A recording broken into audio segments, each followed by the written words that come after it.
다 함께 찬송가 287장 예수 앞에 나오면 함께 찬양하시면서 하나님께 예배를 드리기 위한 우리의 마음을 준비하겠습니다.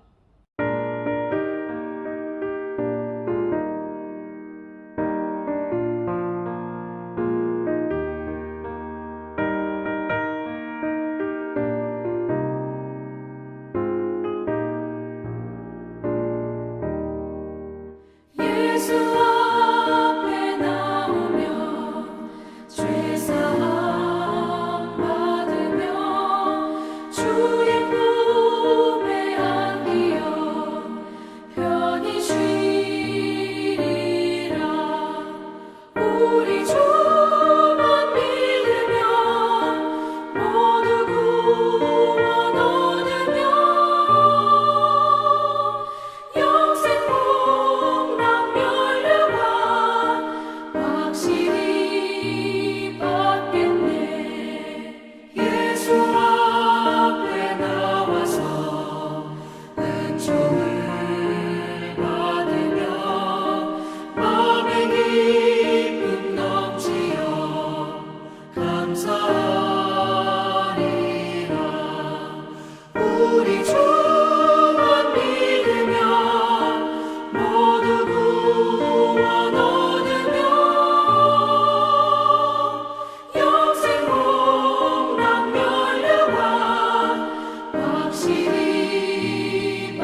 다 함께 사도신경으로 신앙 고백하심으로 일요 저녁 예배를 하나님께 드리겠습니다. 전능하사 천지를 만드신 하나님 아버지를 내가 믿사오며 그 외아들 우리 주 예수 그리스도를 믿사오니 이는 성령으로 잉태하사 동정녀 마리에게 나시고 본디오 빌라도에게 고난을 받으사 십자가에 못 박혀 죽으시고 장사한 지 사흘 만에 죽은 자 가운데에서 다시 살아나시며 하늘에 오르사 전능하신 하나님 우편에 앉아 계시다가 저리로서 산자와 죽은 자를 심판하러 오시리라. 성령을 믿사오며 거룩한 공회와 성도가 서로 교통하는 것과 죄를 사하여 주시는 것과 몸이 다시 사는 것과 영원히 사는 것을 믿사옵나이다. 아멘. 하나님 아버지시여, 예수 그리스도의 부활의 은총으로 우리에게 영원한 생명을 주시어 오늘 하루를 살며 이 땅을 살지라도 영생을 누리게 하시며 영원한 하늘을 바라보고 살게 하시오니 감사드립니다. 이 시간 저희들이 우리의 참 왕이시며 구세주이신 하나님 아버지를 예배하기 위하여 모였사오니 우리의 예배를 받아주시옵소서. 예수 그리스도의 이름으로 기도합니다. 아멘. 다 함께 찬송가 382장 너 근심 걱정 말아라 찬양하겠습니다.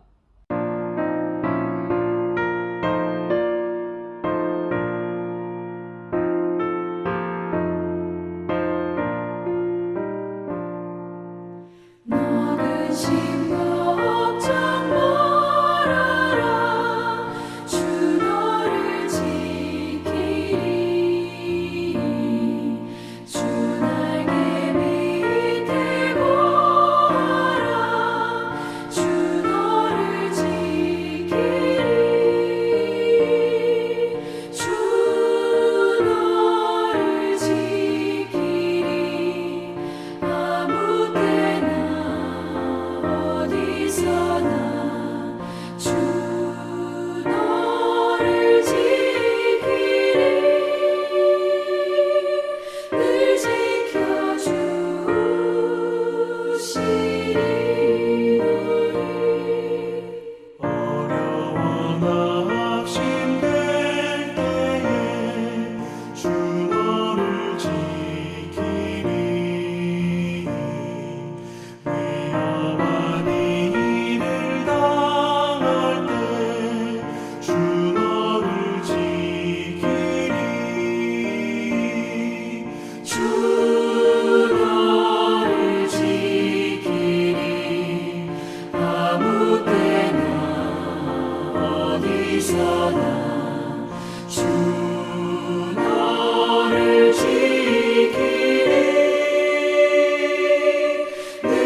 이제 우리가 마음을 합하여서 중보기도 하겠습니다.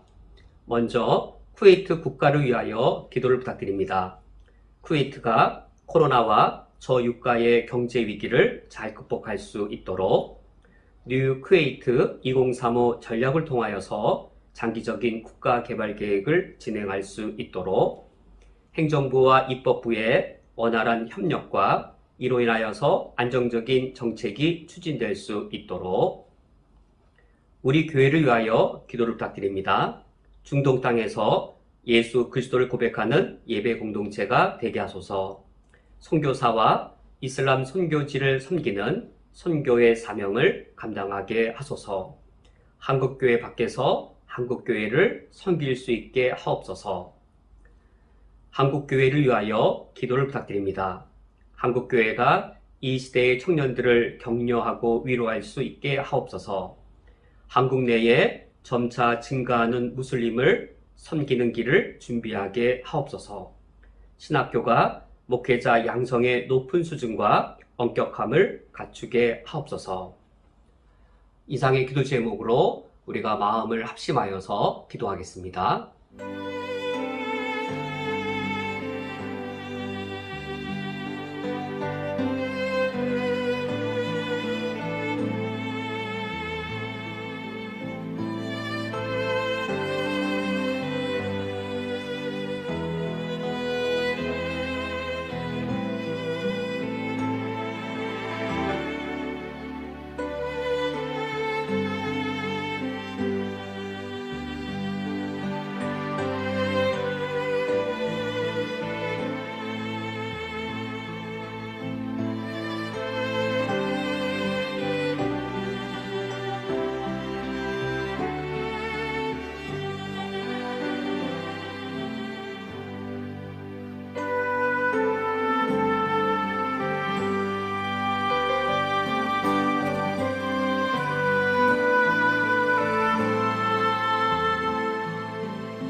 하나님 아버지시여, 오늘날 우리 삶에 여러 어려움들이 있습니다.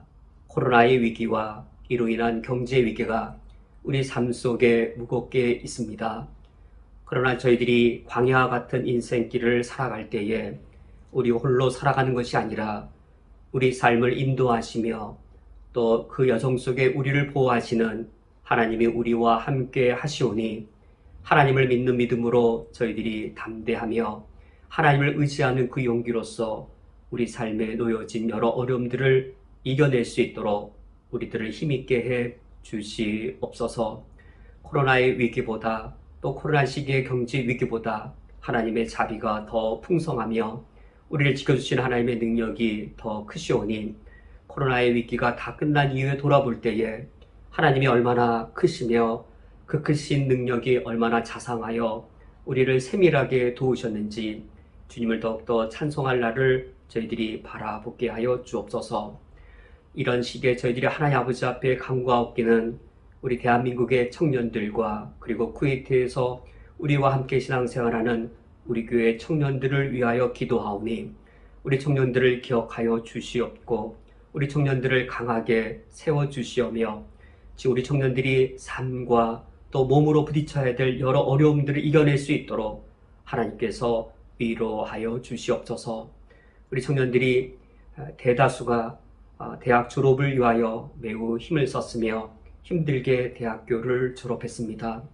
그렇게 힘들게 대학을 졸업한 이후에는 매우 험난한 취업의 길이 있었으며 그 취업의 길을 험난하게 뚫고 막상 취업을 하였을지라도 결혼에 대한 꿈 그리고 장차 가정을 마련하여 아름다운 이 삶의 꿈을 꿀 수 있는 그 여건들이 매우 어려운 상황입니다.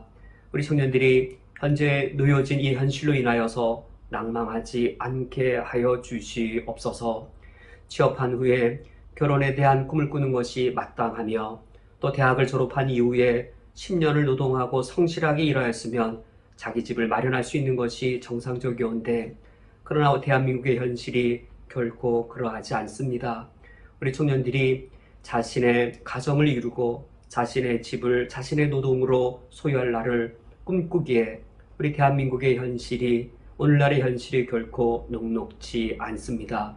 힘들게 벌어도 월세와 또 전세금을 따라잡기에 버거우며 한 걸음 한 걸음 살아가는 것이 우리 사회 속에서 노력하며 보람을 느끼며 이를 통하여 사회에 기여하며 또 건강한 가정을 이루며 부모가 되어가며 자녀를 기르는 그런 단순하고 가장 기본적인 꿈을 꾸기에도 벅찬 현실들을 우리 청년들이 겪고 있습니다. 이로 인해서 우리 청년들이 나약해지지 않게 하시고 삶의 기대감을 상실하지 않게 하여 주시옵고 우리 청년들이 어려운 현실을 부딪힐 수 있는 용기와 담대함을 더하여 주옵소서. 우리 눈에 이 현실의 장래의 꿈이 보이지 아니할지라도 바로 그 상황에 우리 하나님이 우리와 함께 계시오니 우리 청년들이 내 삶에 함께 하시는 하나님을 바라봄으로 그 하나님을 의지함으로 절망과도 같은 이 현실 속에서도 꿈을 꿀 수 있도록 하나님께서 우리 청년들을 강하게 하시고 붙잡아 주시옵소서. 우리 청년들이 장차 꿈을 꾸며 또 우리 청년들로 인하여서 우리나라의 민족과 우리나라 민족의 미래와 우리 국가의 미래가 더욱더 소망스러워질 수 있도록 우리 청년들이 성장하고 청년들이 유능하게 일할 수 있는 그런 대한민국의 현실로 바뀌어져 갈 수 있도록 인도해 주옵소서. 청년들이 꿈을 꿀 수 있는 현실, 청년들이 유능하게 사회에 기여할 수 있는 현실, 그것을 만들어내는 것은 우리 어른들과 기성세대들의 몫입니다. 이를 위하여 우리 모두 어른들이 힘을 합치게 해 주옵소서. 여당과 야당이 분열되지 않게 하여 주시옵고 진보와 또 이 수구 세력이 서로를 구분하지 않게 하여 주시옵고 10년 뒤, 20년 뒤에 우리 청년들이 더 아름답고 더 행복한 미래를 꿈꿀 수 있는 대한민국 현실을 만들어내기 위하여 우리 모두가 다 같은 목적을 갖고 있사오니 뜻을 합할 수 있게 하시고 목적이 같사오니 계획을 같이 함께 나누게 해주시어서 10년 뒤, 20년 뒤가 되었을 때에는 우리 청년들이 미래를 대한민국에서 꿈을 꾸며 대한민국이 인간적으로 인간화된 삶의 아름다움을 누리기에 축복된 땅이 되어줄 수 있도록 주님 인도하여 주옵소서. 특별히 외국에 나와서 또 쿠웨이트에서 힘든 외국 현실들을 겪으며 하나님을 믿으며 섬기며 이와 같이 신실하게 열심히 살고 있는 우리 교회 청년들을 기억하여 주옵소서. 현실의 어려움들을 외국에서 더 치열하게 겪고 있사오니 우리 청년들 한 명 한 명을 돌아봐 주옵소서. 한국의 청년들이 겪는 현실과 또 다른 어려움의 현실들을 겪고 있습니다. 우리 어른들도 우리 청년들의 고민들을 일일이 다 이해할 수 없습니다. 그러나 살아계신 우리 하나님께서 우리 사랑스러운 우리 쿠웨이트 한인연합교회 청년들을 기억하여 주시옵고 오늘 찾아가 주시되 외국에서 생활하는 직장생활 그 현장에 찾아가 주시옵고 개인이 홀로 겪는 그 마음의 어려움과 삶의 무게 속에 하나님이 찾아가 주시어서 우리 청년들을 용기를 주시고 우리 청년들에게 위로함을 내리어 주시옵소서. 우리 교회도 우리 청년들을 위하여 기도하게 하여 주시옵고 하나님의 인도하심과 하나님의 위로하심이 우리 청년들에게 충만히 임하게 하여 주옵소서. 예수 그리스도의 이름으로 기도합니다. 아멘. 성경 봉독하겠습니다. 오늘 성경 말씀은 창세기 15장 6절부터 11절까지의 말씀입니다. 오늘 성경 말씀을 제가 봉독해 드리겠습니다. 아브라함이 여호와를 믿으니 여호와께서 이를 그의 의로 여기시고 또 그에게 이르시되 나는 이 땅을 내게 주어 소유를 삼게 하려고 너를 갈대아인의 우르에서 이끌어낸 여호와니라. 그가 이르되 주 여호와여 내가 이 땅을 소유로 받을 것을 무엇으로 알리이까? 여호와께서 그에게 이르시되 나를 위하여 3년 된 암소와 3년 된 암염소와 3년 된 수양과 산비둘기와 집비둘기 새끼를 가져올지니라. 아브라함이 그 모든 것을 가져다가 그 중간을 쪼개고 그 쪼갠 것을 마주 대하여 놓고 그 새는 쪼개지 아니하였으며 솔개가 그 사체 위에 내릴 때에는 아브라함이 쫓았더라. 아멘. 다 함께 기도하고 말씀을 듣겠습니다. 하나님 아버지시여, 우리가 하나님을 섬길 때 단순히 영적인 본능으로 종교성으로 하나님을 섬기는 것이 아니라 하나님께서 우리에게 계시하여 주신 성경 말씀을 통하여 하나님을 바르게 알며 바른 지식에 근거하여 하나님을 온전히 섬기게 하여 주옵소서. 예수 그리스도의 이름으로 기도합니다. 아멘. 우리가 오늘 살펴볼 창세기 15장의 아브라함의 이야기는 아브라함을 우리가 살펴볼 여정 중에 가장 중요한 시간이 되겠습니다. 그래야 지난주에 이어서 우리가 두 번으로 나누어서 오늘까지 살펴보고자 하는데, 오늘 핵심이 되는 것은 지난주에 이미 언급해 드린 것처럼 믿음과 언약, 이 두 개념입니다.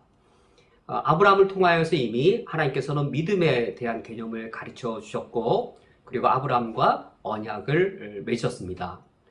우리가 오늘 아브라함을 통하여서 믿음과 언약을 살펴본 후에 이 믿음과 언약이 예수님 이후 신약 시대에는, 그 예수님의 십자가와 부활 이후에는 그 믿음이 신약 성경 안에서 어떻게 적용되고 있는지, 그리고 그 언약이 신약 성경 안에서는 또 어떻게 성취되어지는지를 오늘 살펴보고자 합니다. 그래서 오늘 아브라함 살펴보는 것이 대단히 중요한 의미를 갖습니다. 우리가 오늘 살펴볼 아브라함의 믿음과 아브라함의 언약, 그 아브라함의 믿음이 신약 성경에서는 그 아브라함의 믿음을 어떻게 해석하고 적용하고 있는지, 그리고 아브라함의 그 언약이 어떻게 예수님 십자가의 죽음과 부활 이후 신약 시대에 성취되어지는지, 우리가 오늘 이 신약 성경을 통하여서 그 부분까지 살펴보는 것이 목적입니다. 먼저 살펴볼 것은 지난주에 이미 어느 정도 살펴본 믿음의 개념입니다. 종교개혁자들이 오직 믿음으로 구원받는다라고 말했을 때 바로 이 믿음입니다. 오직 믿음으로 구원받는다고 하는 것이 우리 기독교 신앙에 있어서 중심이지요. 우리 기독교 신앙의 아주 그 중심, 핵심적인 그 부분인데, 바로 그 믿음의 의미의 가장 원초라고 해야 될까요? 가장 성경에서 처음으로 밝히 드러난 것이 바로 아브라함의 이야기입니다. 아브라함의 전체에 걸쳐서 믿음의 의미가 나타나 있는데, 그 중에서도 오늘 우리가 살펴보고 있는 창세기 15장은 믿음의 조상 아브라함의 그 믿음이 무엇이었는가, 왜 오직 믿음으로 구원받게 되어지는 것인지, 그 믿음은 무엇인지를 아브라함이 그의 삶을 통하여서 잘 보여주고 있습니다.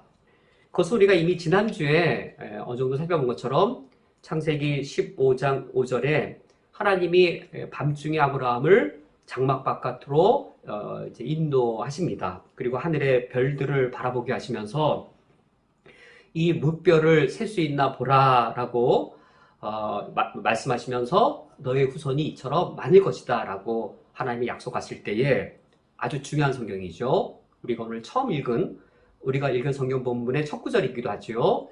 창세기 15장 6절에 아브라함이 여호와를 믿으니 여호와께서 이를 그의 의로 여기시고, 이 구절이 매우 중요해서 신약 성경에 이 구절이 두 번이나 인용되어지고 있습니다.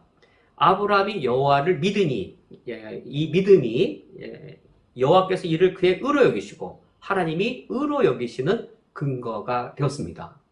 아브라함은 여호와를 믿었고 바로 이 믿음이 하나님께서 아브라함을 의롭게 여기시는 근거가 된 사실. 창세기 15장 6절 아주 중대한 사실입니다.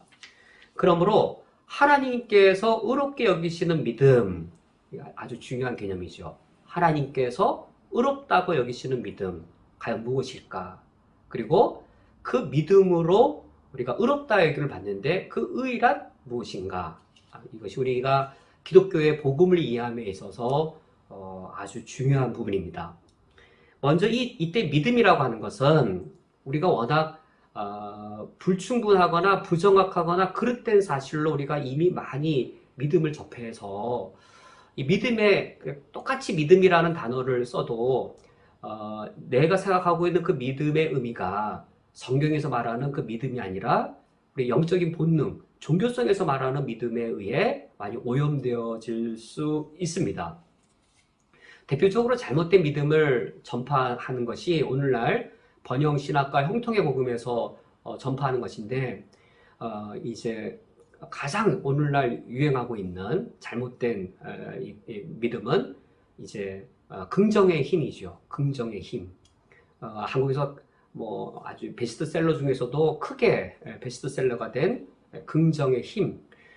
미국의 번영신학과 형통의 복음이 우리 한국교회가 미국과 매우 신학적으로 신앙적으로 거리가 가까워서 미국에서의 그릇된 것이 한국으로도 곧바로 들어오는데 대표적인 것이 이 긍정의 힘입니다. 긍정의 힘을 믿음으로 여기는 것이죠.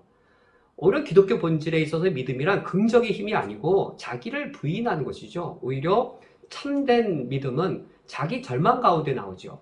아브라함에게 하나님이 자기를 긍정하게 하시는가 보면 아닙니다. 자기를 부정하게 하셔서 갈대아 땅에서 아브라함이 자기를 부정할 수밖에 없는 가나안 땅으로 들어오죠.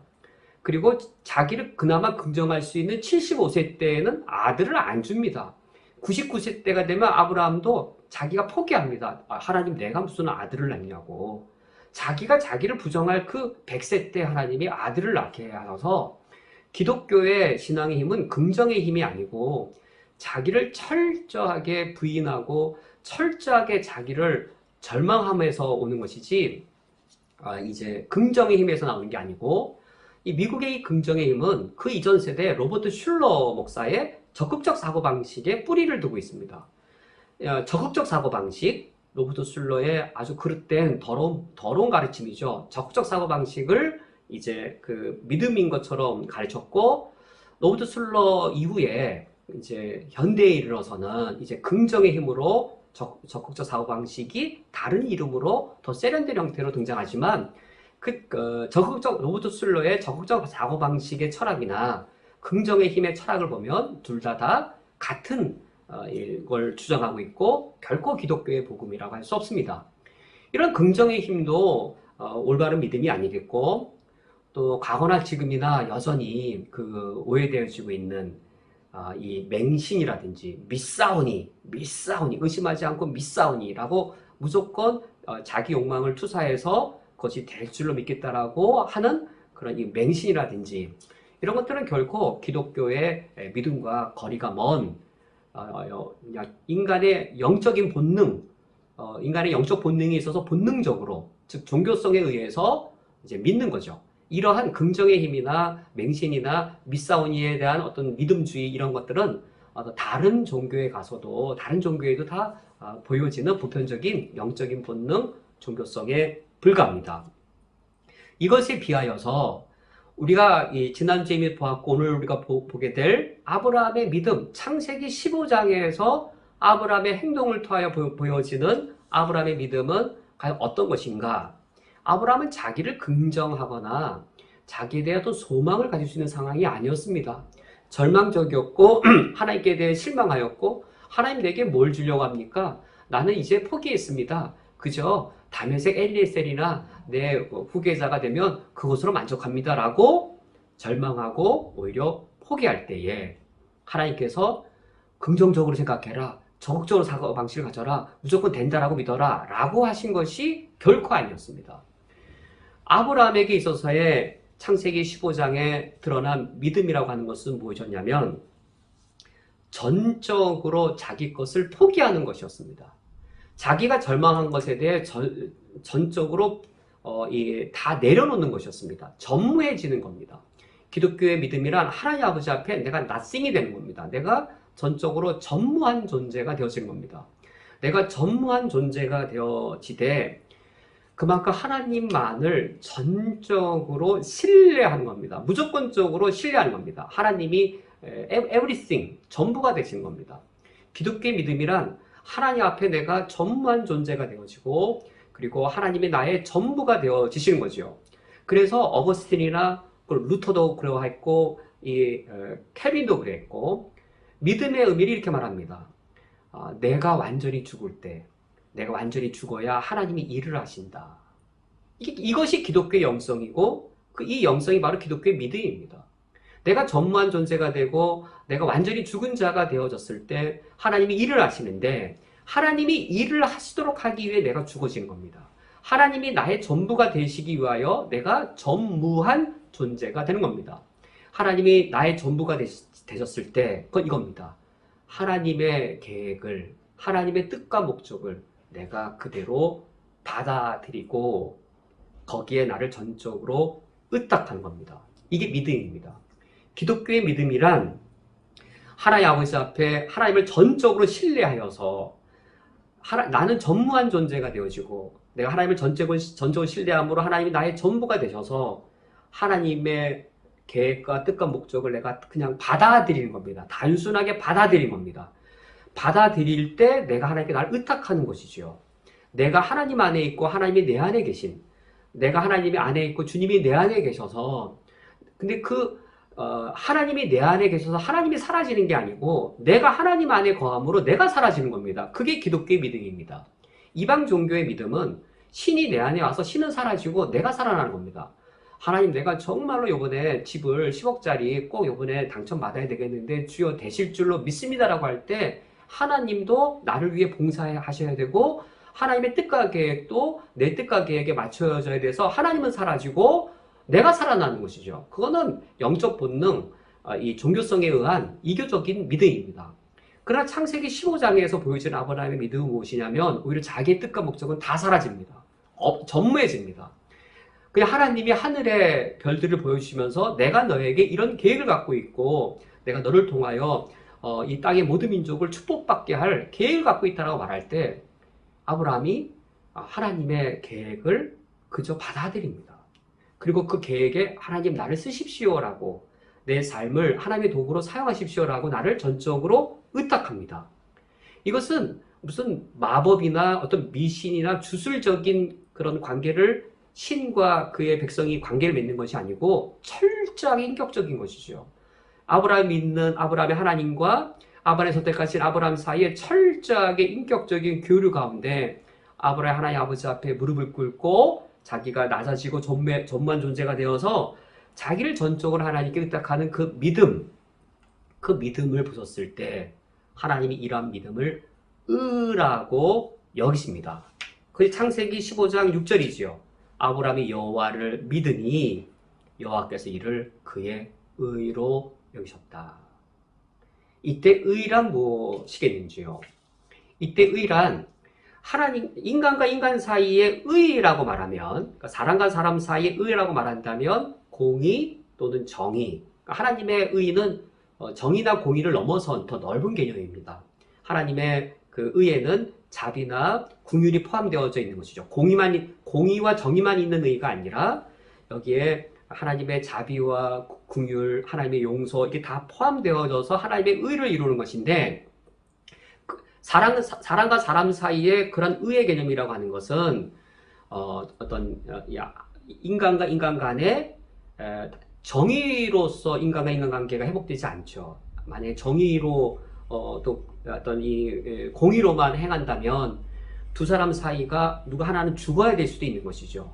그래서 하나님의 의가 사람과 사람 사이에 이루어질 때는 범죄한 사람은 자기가 죄를 지은 사람에게 용서를 구하고 이 사람은 이 사람의 죄를 용서해 줌으로 이제 정의도 실현되어지고 자비도 풍성히 이루어지는, 이것이 바로 의여서 하나님의 의의 개념에는 되게 인격적이고 철저하게 윤리적인데, 공의나 정의가 무시되어지지도 않고 공의와 정의만 있어서 죄인은 처벌받고 죽임당하는 그것이 아닌 생명이 이루어지고 관계가 회복되어지는 그 의가 사람과 사람 사이에서는 이러한 개념이 바로 의입니다. 이렇게 의가 있을 때 A라는 사람은 B 앞에 떳떳하게 당당하게 서 있을 수 있습니다. 내가 누군가에게 잘못을 저질렀을 때 내가 제 용서를 못 받을 때는 얼마나 기가 죽고 미안해서 고개를 들지 못하지요. 그러나 의의 관계가 회복이 되어졌을 때는 서로가 서로를 바라볼 때 부드럽고 사랑의 눈빛으로 바라보면서 서로 이제 아름다운 그 사랑의 충만한 관계를 누리게 되지요. 그것이 바로 성경에서 말하는 의입니다. 사람과 사람 사이 의입니다. 그런데 이것이 지금의 경우는 사람과 사람 사이 의가 아니라 창세기 15장 6절은 하나님과 아브라함 사이의 의인 것이죠. 이때 의란 대단히 관계적인 개념입니다. 성경에서 나오는 주된 개념들은 인격적인 관계 개념들입니다. 사람과 사람 사이의 의라고 하는 관계적 개념이었던 것처럼 하나님과 아브라함 사이에서도 관계적 개념으로서의, 또는 이렇게 공식화되어지면 언약 관계로서의 의의 개념이 되어집니다. 그 아브라함이 하나님과의 언약을 어기고 이제 하갈을 통해서 이제 이스마엘 아들을 낳습니다. 아브라함이 99세 때 하나님이 나타나서 하신 말씀이, 아브라함아 너 내 앞에서 행하여 완전하라 라고 요구하십니다. 이것이 바로 의와 관련되어진 개념입니다. 창세기 17장 앞부분인데요. 너는 내 앞에서 행하여 완전하라는 말이, 우리가 누구 앞에서 행동할 때 내가 나랑 언약을 맺은 사람 앞에 내가 언약을 어긴 일이 있으면 그 앞에 서서 완전히 행할 수 없죠. 당당할 수가 없죠. 하나님 앞에서 내 앞에 행하여 완전하다는 말은 언약 관계에 있어서 모든 언약의 조항들을 철저하게 다 지켰음을 말합니다. 언약 관계에 있어서도 이처럼 관계적인 개념이고, 언약 관계가 아니더라도 하나님과 아브라함 사이에 완전한 관계, 하나님 아버지 앞에 흠없이 설 수 있는 관계, 하나님 아버지 앞에 그 흠없이 설 수 있는 관계가 바로 의입니다. 하나님과의 관계에 있어서 흠과 점이 있어서 하나님 앞에 섰을 때 얼굴이 붉어지고 그리고 부끄럽고 당당히 설 수 없는, 그것이 아니라 하나님 아버지 앞에 당당하게 설 수 있는, 그것이 바로 의입니다. 하나님께서 지금 아브라함의 믿음에 대하여 이것이 바로 나에게 죄를 범한 인간이 당당하게 설 수 있는 그 의가 무엇인지 아느냐? 바로 믿음이다라고 말씀하신 겁니다. 우리가 하나님 아버지 앞에 섰을 때 무엇으로 당당히 설 수 있겠는지요? 우리가 구원받은 이후에도 얼마나 수없이 많은 죄악들을 저질렀는지요? 하나님 앞에 감히 설 수가 없습니다. 그런데도 불구하고 우리가 하나님 아버지 앞에 담대히 서서 나아와서 오늘처럼 하나님의 말씀도 듣고 예수님의 이름으로 기도도 하나님께 담대히 할 수 있는 그 이유는 유일하게 믿음 때문인 것이죠. 믿음의 자세 때문이, 예수님을 믿는다라는 내가 예수를 믿었다라는 사실이 그런 사실을 말하는 게 아니고, 이때 믿음이란 하나님 아버지 앞에 내 모든 것들을 다 포기하고 하나님이 나의 전부가 되셔서 전적으로 주님을 신뢰하고 나를 전적으로 의탁하는 이런 믿음으로 하나님께 나아가면, 그런 믿음으로 나온 하나님의 자녀를 이 나쁜 놈, 너 왜 또 죄졌어? 이렇게 때리시거나 내가 너 단호하게 널 처벌하겠다라고 말씀하지 아니하시고, 자비와 긍휼이 많으신 하나님께서는, 하나님 나 정말로 아무것도 아닙니다. 하나님 나의 전부입니다. 내가 주님께 나를 의탁하기 원합니다. 그런 믿음으로 나왔을 때 그 믿음을 보시고, 그래 그렇다면 너랑 내 관계가 의롭다라고 하나님이 여겨주신다는 겁니다. 그냥 믿사오니, 내가 예수님이 나를 위해 죽으신 걸 내가 믿사오니, 그런 걸로 나 의롭게 여겨주신다라기보다도, 하나님 어떤 방법으로 날 구원하실지 내가 어떻게 충분히 이해하겠는지요. 심지어 저는 예수님의 그 성육신도 잘 이해가 되지 않습니다. 어떻게 하나님의 아들이 인간이 되셨는지 잘 모르겠고, 예수님 십자가에 죽으시면 어떤 논리로 내 죄가 다 사해지는지 잘 모르겠습니다. 그러나 하나님께서는 예수를 통하여 날 구원하실 완전한 계획을 갖고 있다는 사실을 저는 정말 믿습니다. 내가 하나님께 나를 의탁하면 하나님이 계획하신 예수 그리스도라는 그 구원의 길, 구원의 방법으로 날 구원해 줄 것을 내가 전적으로 신뢰합니다. 내가 주님께 나를 맡깁니다. 라는 그 믿음, 그 믿음이 하나님 보시기에 하나님과 우리 인간의 관계를 회복시킬 수 있는, 하나님과 인간의 관계가 흠이 없는 그러한 의로 하나님이 보신 것이지요. 창세기 15장 5절과 6절에서 아브라함이 하나님께 보였던 그 믿음의 태도가 바로 하나님께서 이제 의로 여기신 것이 되었습니다. 이 믿음이라고 하는 것이 왜 이토록 그러면 중요한가? 바로 이겁니다. 믿음이라고 하는 것은 하나님 앞에서 내가 전무한 존재가 되어지고 내가 완전히 무능한 존재가 되어져서 그 아무것도 행하지 않는 것, 그래서 나를 하나님께 완전히 의탁을 해서 하나님이 일을 하시는 겁니다. 종교개혁자들의 말처럼 하나님이 일을 하시도록 하기 위해 내가 나의 모든 일을 멈춥니다. 내가 나의 모든 일을 멈추는 것은 무책임이 아니라 내가 할 수 없는 일이기 때문에 내가 멈추는 겁니다. 내가 할 수 없어서 주님이 하시겠다 하실 때 내 손을 멈추고 주님의 손이 일하도록 나를 다 내어 맡기는 것이지요. 그때 하나님의 솜씨가 드러납니다. 하나님의 구원주로서의 솜씨가 드러납니다. 죄인인 나를 내가 어떻게 새롭게 만들 수 없을 때 하나님께 나를 의탁하였더니 창조주의 재창조의 능력으로 제약된 나를 정결케 하고 그리고 죽어있던 내 영혼을 살려내시는 구원주의 능력으로 창조주의 재창조의 솜씨가 드러나는 것이지요.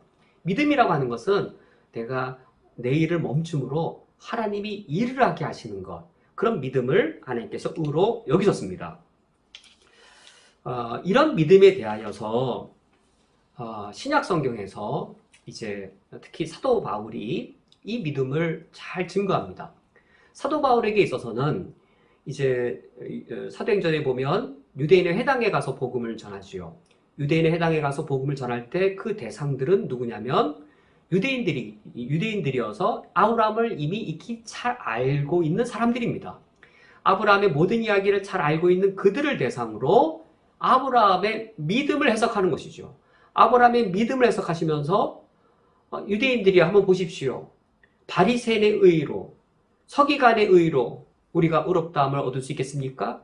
만약에 바리새인의 의로, 서기관의 의로, 이 둘은 다 행위죠. 바리새인의 의로, 서기관의 의로 의롭다함을 받을 수 있는 것이라면 우리의 조상 아브라함도 행위로 의롭다함을 받아야 하지 않았겠습니까?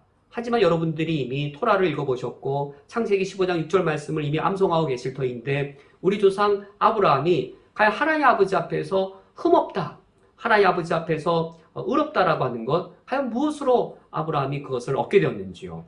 아브라함이 할례를 받아서였을까요? 아브라함이 모세의 율법을 지켜서였을까요?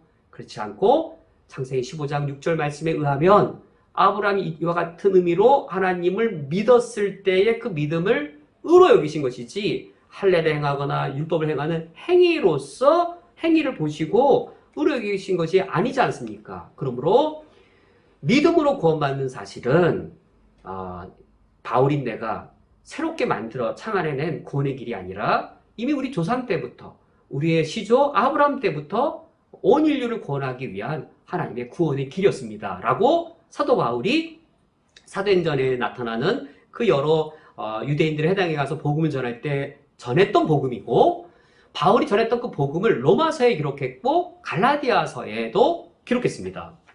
로마서는 로마서 4장 1절 이하이고 갈라디아서에서는 3장 이하의 3장에서의 말씀입니다.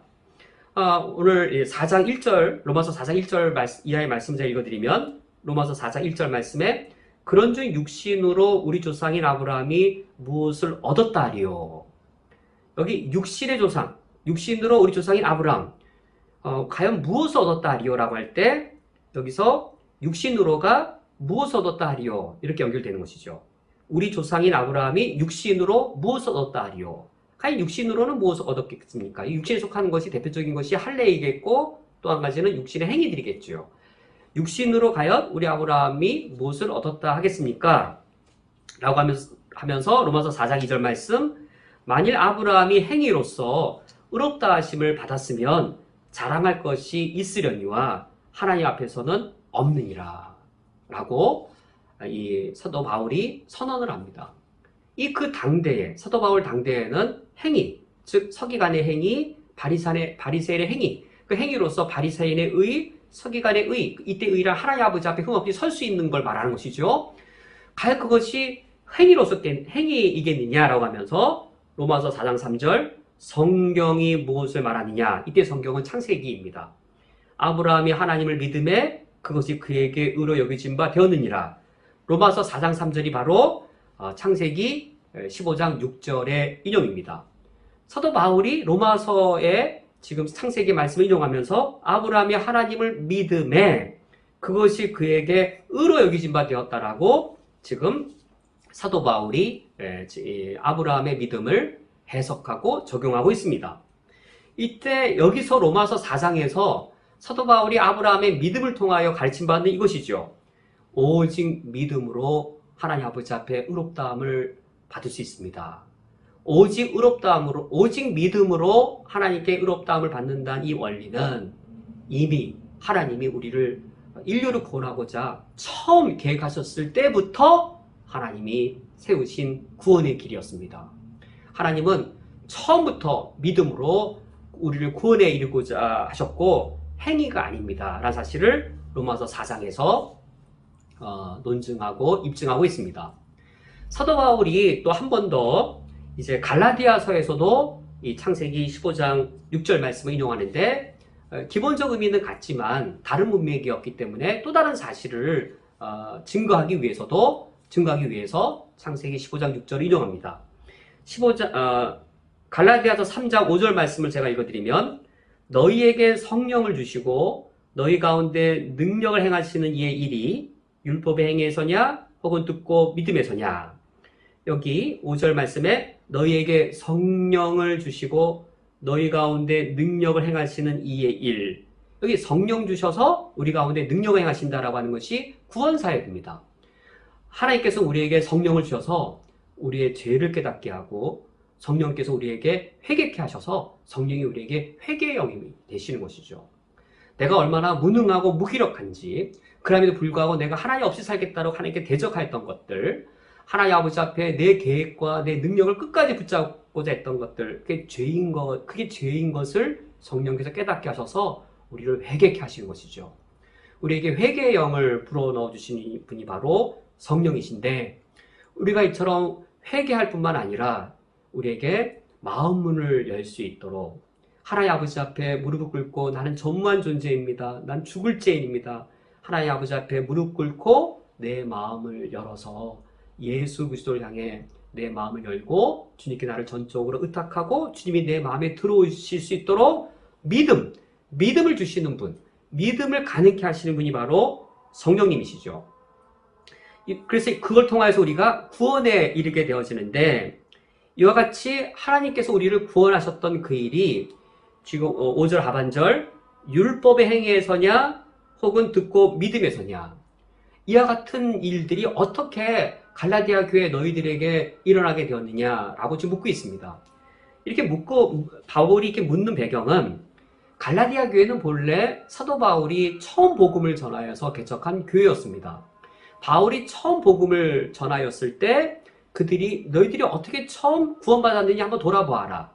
근데 바울이 갈라디아 교회 복음을 전한 후 갈라디아 교회를 떠났습니다. 사도 바울이 떠난 이후에 갈라디아 교회에는 이단이 침투합니다. 이단이 침투해서 믿음만으로 구원받는 거 아니야. 믿음 더하기 율법이 있어야 돼. 율법을 행해야 구원받는 거야. 예수님의 12제자들을 보아라. 그들이 먼저 할례 받았고 그리고 그들이 율법을 지키다가 예수 믿음으로 구원받은 것이지, 너희들 갈라디아 이방인들 아니냐? 너희들이 할례 받은 적이 있느냐? 너희들이 안식일 지킨 적이 있느냐? 너희들이 모세율법을 지킨 적이 있느냐? 너희들은 아니지 않느냐? 믿기만 한다고 구원받는 게 아니고, 사도 바울 본인부터도 자기 할례 받았고 안식일 지켰고 율법 지키다가 예수 믿음으로 구원받은 것처럼 예수님의 모든 사도들, 그들이 다, 또 예루살렘 교회 지금 유대인 그리스도인들 다 봐라. 그들이 본래 할례부터 받았고 모세율법 지키다가 예수 믿음으로 구원받은 것처럼 너희들도 할례 받고 율법을 지켜야 된다. 그 행위가 필요하다. 믿음만으로 구원받는 것이 아니다. 믿음도 필요하다. 믿음도 필요한데 율법도 필요하다라고 거짓 선생들이 가르친 겁니다. 이것에 대항하여서 사도 바울이 편지를 쓴 것이 갈라디아서입니다. 한번 너희들이 정말로 예수 그리스도를 믿을 때 성령 받지 않았느냐? 성령 받았을 때 너희들이 할례 받고 율법 행해서 성령 받았겠느냐? 너희들의 경험을 한번 돌아보아라. 너희들이 5절 하반절 율법의 행위에서냐? 혹은 듣고 믿음에서냐? 내가 너희들에게 예수 그리스도의 복음을 들려주었을 때 너희들이 그 복음을 듣고 믿을 때 성령이 너에게 임했고 성령이 너에게 임해서 생명을 주었고 너희들이 새로운 기쁨, 영생의 기쁨을 누리지 않았느냐? 즉 그것을 지금 기억나게 하고 있는 상황입니다. 그러면서 바로 이런 문맥에서 갈라디아 3장 6절 아브라함이 하나님을 믿음에 그것을 그에게 의로 정하셨다 한과 같으니라 라고 갈라디아 3장 6절 말씀이 또다시 창세기 15장 6절 말씀의 인용입니다. 이 사실을 입증하고 논증하기 위해서도 사도 바울이 아브라함의 믿음을 인용하고 있습니다. 그러면서 7절 말씀에 갈라디아 3장 7절 말씀에 그런즉 믿음으로 말미암은 자들은 아브라함의 자손인 줄 알지어다라고 새로운 사실을 더 발전적으로 가르칩니다. 누가 아브라함의 자손이냐? 혈통적으로 아브라함의 후손인 유대인들이 아브라함의 자손이겠느냐? 아니면 믿음으로 말미암은 자들이 아브라함의 자손이겠느냐? 즉 유대인에 대한 혁명적인 새로운 해석입니다. 그 당시 유대인들은 아브라함의 육적인 자손들, 지금 이스라엘 사람들이 아브라함의 후손이라고 여겼는데 그래서 그들이 참된 유대인이라고 주장을 했는데 사도 바울이 참된 유대인에 대한 혁명적인 해석을 새로 합니다. 아브라함의 후손은 믿음으로 말미암은 자들이다 라고 말합니다. 그러면서 8절 말씀에 또 하나님이 이방을 믿음으로 말미암아 의로 정하실 것을 성경이 미리 알고 먼저 아브라함에게 복음을 전하되 모든 이방인이 너로 말미암아 복을 받으리라 하였느니라 라고 내가 전하는 이 복음, 내가 처음 창안해낸 개발해낸 것이 아니고 하나님이 먼저 믿음으로 구원할 사실을 아시고 아브라함에게 복음을 전하셨다. 아브라함에게 이방인들도 믿음으로 구원받을 이 복음을 먼저 전하셨다고 말한 후 9절 말씀에 7절 말씀을 다시 반복합니다. 갈라디아 3장 9절 말씀에 그러므로 믿음으로 말미암은 자는 믿음이 있는 아브라함과 함께 복을 받느니라 라고 다시 한 번 더 믿음으로 아브라함의 후손이 된다라는 이 진리를 아브라함이 확증합니다. 오늘 믿음에 대한 해석만으로도 이미 시간이 충분한 것 같습니다. 제가 좀 시간을 줄이려고 말을 좀 빨리 했는데 계약에 대해서도 언약에 대해서도 상당히 분량이 많아서 불가피하게 창세기 15장을 다음 주까지 이어서 살펴보아야 하겠습니다. 오늘은 믿음에 관해서 함께 살펴보았습니다. 하나님께서 아브라함을 선택하시고 아브라함에게 믿음을 가르치기 시작하시는, 그리고 아브라함이 그 믿음이 무엇인지 알아가는 과정을 우리가 오늘 보았고 우리가 아브라함 살펴보는 첫날부터 지금까지 살펴보고 있습니다. 그것을 통해 우리가 무엇을 확인할 수 있었는지요? 모든 사람에게는 영적인 본능이 있습니다. 본능적으로 행한다는 말은 무엇일까요? 배우지 않아도 저절로 행해지는 것이 본능입니다. 사람들에게는 영적인 본능이 있어서 영적 본능대로 배우지 않아도 행하는데 그것이 바로 종교성이고, 그래서 영적 본능은 다른 이방 종교들에 보면 잘 나타나 있습니다. 믿음도 영적 본능의 하나의 현상이어서 인간들은 신을 믿고자 합니다. 신을 믿고자 할 때 영적 본능 차원에서 신을 믿으면 종교성으로 그대로 드러나서 맹신이라든지 또는 적극적 사고방식이라든지 또는 긍정의 힘이라든지 믿습니다라는 식의 믿음주의라든지 이런 다양한 종교성 차원의 이방 종교적인 그런 형태로 믿음이 드러날 수 있습니다. 그런데 이 본능이 교육을 받으면, 그러니까 교육 없이 드러나는 게 본능이니까 교육을 통하여 통제를 받고 인도함을 받으면 이 본능의 차원에서의 믿음이 아니고 성경적인 믿음이 되었습니다. 우리가 아브라함이 처음 갈대아 우르에서 나올 때 하나님이 아브라함에게 너 무조건 날 믿어라라는 식으로 맹신을 가르치지 않았습니다. 아브라함아 너 절망적 상황이지만 긍정적으로 생각해라, 그런 식으로 훈련받지 않았습니다. 아브라함이 철저히 절망할 때 절망 가운데 내버려 두셨고 그가 실패할 때 실패를 철저히 경험하게 하셨죠. 아브라함이 애굽 땅에서 철저한 실패를 보지 않습니까? 또 아브라함이 불신앙에 빠져서 이제 이 다메섹 엘리에셀을 자기 후예로 삼고자 하지 않습니까?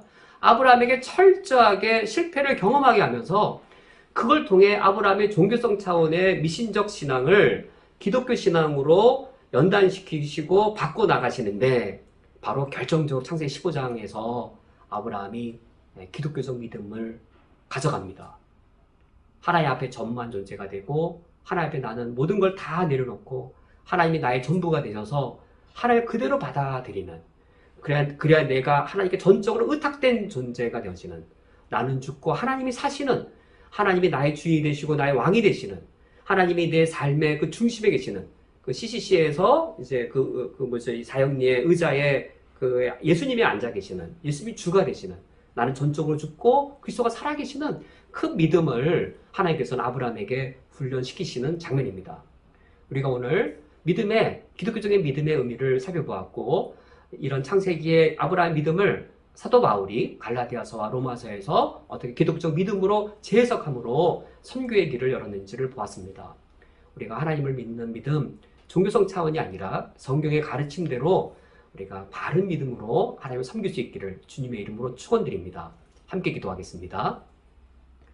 하나님 아버지시여 우리에게 구원을 주시어서 감사드립니다. 예수 그리스도를 믿는 믿음으로 이 구원에 이르게 하셨사오니 우리가 하나님을 믿되 우리의 종교성으로 영적 본능으로가 아니라 하나님 우리에게 계시해 주신 대로 하나님을 바르게 믿게 해 주시옵고 그래야 우리가 하나님을 믿으면 믿을수록 하나님 우리의 왕이 되시며 우리는 주의 백성이 되고 주님은 우리의 주인이 되시고 저희들은 주님의 소유가 되게 하여 주옵소서. 예수 그리스도의 이름으로 기도합니다. 아멘. 다 함께 주기도로 오늘 예배를 폐하겠습니다. 하늘에 계신 우리 아버지여 이름이 거룩히 여김을 받으시오며 나라가 임하시오며 뜻이 하늘에서 이루어진 것 같이 땅에서도 이루어지이다. 오늘 우리에게 일용할 양식을 주시옵고 우리가 우리에게 죄 지은 자를 사하여 준 것 같이 우리 죄를 사하여 주시옵고 우리를 시험에 들게 하지 마시옵고 다만 악에서 구하시옵소서. 나라와 권세와 영광이 아버지께 영원히 있사옵나이다. 아멘.